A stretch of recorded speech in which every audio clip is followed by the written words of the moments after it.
all these things that you have mentioned are quite true for us here in Hungary.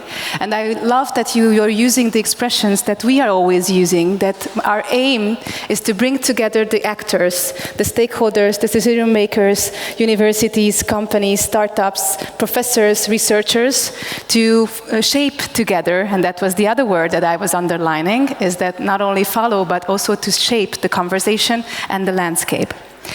And actually we have established a coalition, an EdTech coalition, which contains all these participants, which is, as we described it, one of the university professors described it, it's like a club that you can come to, and then you can sit down to various tables and have the conversation about the various topics that we will implement into background materials or preparatory decision maker materials.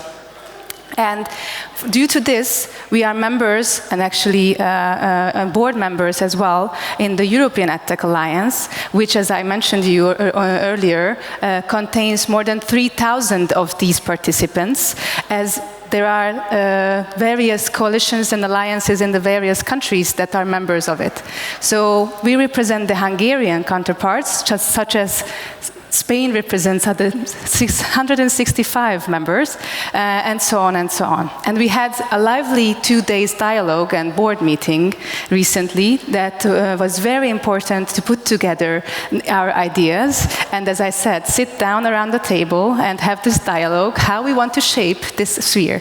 So at this point, I'm honored to welcome on videotape Jannie Jeppesen, the chair of the European EdTech Alliance and the CEO of the Swedish EdTech industry, who for other duties couldn't be present, but is sending her warm welcome and support for today from Norway.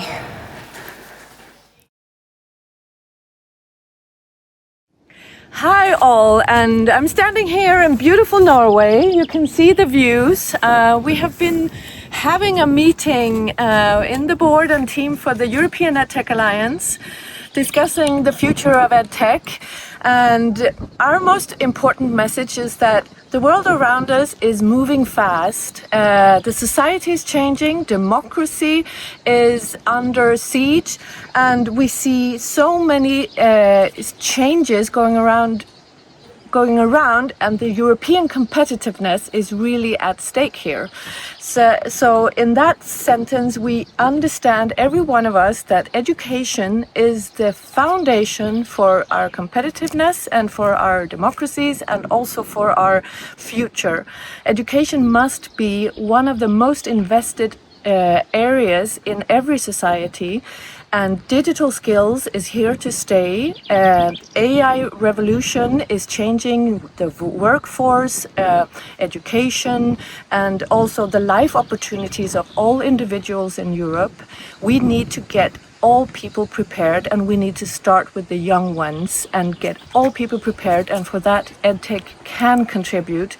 We do need and understand a responsible educational technology, and we work hard to attain that, but we cannot work with that if we are not working together with all the professionals in the education sector. Policymakers need to take action, take leadership in the questions, because we need a responsible education technology implemented in our education system from young age to the older who needs to reskill and upskill.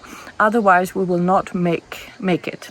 So that is our message from here. We need responsible EdTech. We need European EdTech to support the European needs, and we need to take leadership and we need to own it.